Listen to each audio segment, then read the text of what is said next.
I was cooking dinner and collapsed. I was watching TV and I heard a strange gasping noise, and I called out to him and he didn't respond.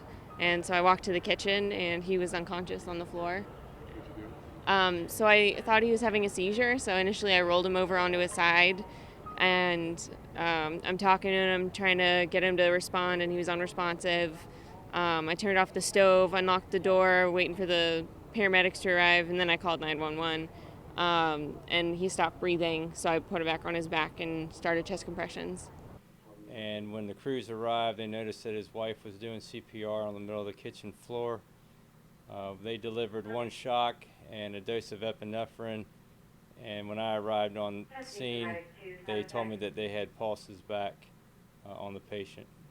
I remember a little bit. I remember I was making dinner, and then I remember I was hard of breathing, but I didn't have any time to be able to shout out or anything to get help to alert her. And it was just I woke up in the hospital after that, and that was it.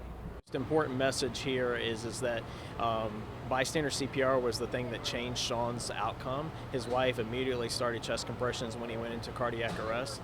She called 911 and did it in that order, in the sense that she actually knew how to do chest compressions and knew that he needed chest compressions, where a lot of people think the answer is calling 911 without acting to do something on their own in that type of situation.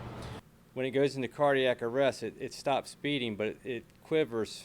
We call it fibrillation. It fibrillates for several minutes. And what CPR does is it keeps the heart fibrillating, so we can deliver that electrical shock and hopefully reset it and get that heart beating again.